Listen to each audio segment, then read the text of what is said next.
విద్యార్థులు చదువుపై ధ్యాస తప్ప వేరే వ్యసనాలకు తావివ్వకుండా విద్యను అభ్యసించాలని అనంతపురం జిల్లా రాయదుర్గం ఎమ్మెల్యే కాలువ శ్రీనివాసులు పేర్కొన్నారు. రాయదుర్గం పట్టణంలోని బాలికల జూనియర్ కళాశాలలో ఏర్పాటు చేసిన ఫ్రెషర్స్ డే సెలబ్రేషన్స్ కు ఆయన ముఖ్య అతిథిగా హాజరై మాట్లాడారు. జీవితంలో రాణించాలన్న చెడిపోవాలన్న విద్యార్థులకు ఇంటర్మీడియట్ చాలా కీలకమైన దశని పేర్కొన్నారు.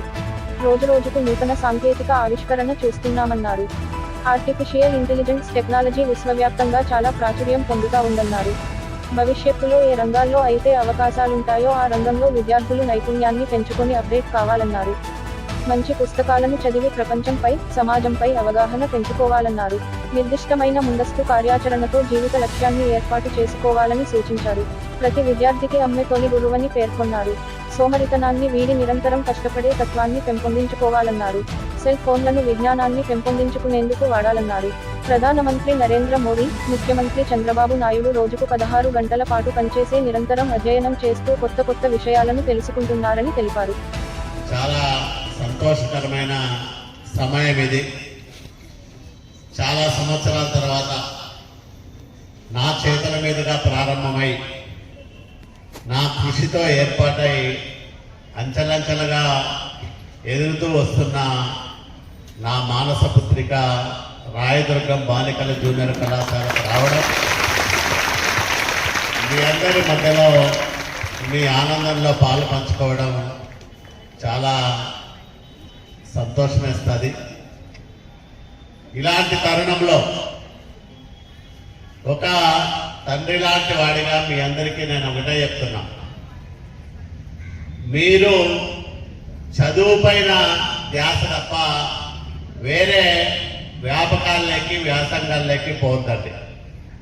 ఇది చాలా కీలకమైన దశ. మీకు ఇంటర్మీడియట్లో ఒక స్టూడెంట్ ఏ విధంగా ప్రవర్తిస్తారో జీవితకాలం అదే అలవాటవుతుంది.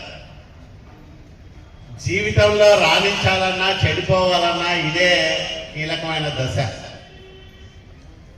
నూతన సాంకేతిక ఆవిష్కరణలు రోజు చూస్తూ ఉన్నాం. ఇప్పుడంతా కూడా ఆర్టిఫిషియల్ ఇంటెలిజెన్స్, ఏఐ టెక్నాలజీ విశ్వవ్యాప్తంగా కూడా చాలా ప్రాచుర్యం పొందుతూ ఉంది. అంటే మీరు అప్డేట్ కావాలా. మనకు భవిష్యత్తులో ఎక్కడ అవకాశాలు ఉంటాయి, ఏ రంగంలోకి పోతే మన ప్రావీణ్యాన్ని, మన ప్రతిభను ఉపయోగించుకోవచ్చు, దాని ద్వారా మనం అనుకున్న లక్ష్యాలను సాధించవచ్చనే స్పష్టమైన అవగాహన ఈ దశలో మీకు ఉండాలి. మ్యాగజైన్స్ చదవండి, మంచి పుస్తకాలు చదవండి. చదివితే ప్రపంచం అంటే ఏమో తెలుస్తుంది, సమాజం అంటే ఏమో తెలుస్తుంది, నీ చుట్టూ ఏం జరుగుతుందో నీకు అవగాహన పెరుగుతుంది. లేకపోతే కేవలం పాఠ్యాంశాలను లేదా అంశాలను బట్టి ఎగ్జామ్స్ రాస్తే మిగతా విషయాల్లో మీకు అవగాహన లేకపోతే జీవితంలో చాలా ఇబ్బందులు పడతారు. కాబట్టి సమాజం ఎట్లా పోతా ఉంది, సమాజంలో చోటు చేసుకుంటున్న మార్పులు, వాటిపైన అవగాహన పెంచుకోవాలి. ఇప్పుడు నాకు ఆర్టిఫిషియల్ ఇంటెలిజెన్స్ పైన సాంకేతికంగా అవగాహన లేకపోవచ్చు, కానీ దానివల్ల ఏమేమి సాధించవచ్చో అవగాహన పెంచుకోవాలని మేము ఈరోజు మొత్తం దాన్నంతా కూడా అధ్యయనం చేసి దాని లోతుపాతులన్నీ శోధించి సాధించలేము. కానీ దాని ఫలితాలు ఏ విధంగా ఉంటాయో మనం విశ్లేషణ చేసుకోవచ్చు, ఆ రకంగా దాని గురించి మనం తెలుసుకోవచ్చు. కాబట్టి మీరు కూడా చాలా నిర్దిష్టమైన ముందస్తు కార్యాచరణతో మీ జీవిత లక్ష్యాలను ఏర్పాటు చేసుకోవాలా. లక్ష్యాలను ఏర్పాటు చేసుకోవడంతో పాటు ఇందాక ప్రిన్సిపాల్ గారు ఒక మంచి మాట చెప్పారు. ఎప్పుడు కూడా మీ తల్లికి చేదోడు వాదోడుగా ఉంటే ఆ తల్లి ఒక అధ్యాపకురాలు, తొలి అధ్యాపకురాలు. ప్రతి విద్యార్థికి కానీ ప్రతి బిడ్డకు కానీ తల్లే తొలి అధ్యాపకురాలు. కాబట్టి ఆ తల్లి నుంచి మనం చాలా నేర్చుకుంటాం. అమ్మే తొలి గురువు ఎవరికైనా. మరి అట్లాంటి అమ్మ దగ్గర నుంచి మనం నేర్చుకోవాల్సింది, అమ్మకు సహాయపడుతూ చేదోడు వాదోడుగా ఉంటూ ఆమె ద్వారా మనం ఎన్నో పాఠాలు నేర్చుకునే దానికి అవకాశం ఉంటుంది. అట్లాగే మీరు కూడా ఇంటి పనుల్లో సహాయకారిగా ఉంటే మంచి బిడ్డగా కూడా ఇంట్లో మీకు ప్రేమాభిమానాలు పెరుగుతాయి. మీ నాన్న నుంచి కానీ అమ్మ నుంచి కానీ మీ సోదరులు వీళ్ళ పెద్దల నుంచి కూడా. కాబట్టి ఎప్పుడు కూడా సోమరితనం పనికిరాదు, నిరంతరం కష్టపడి పనిచేయాలి.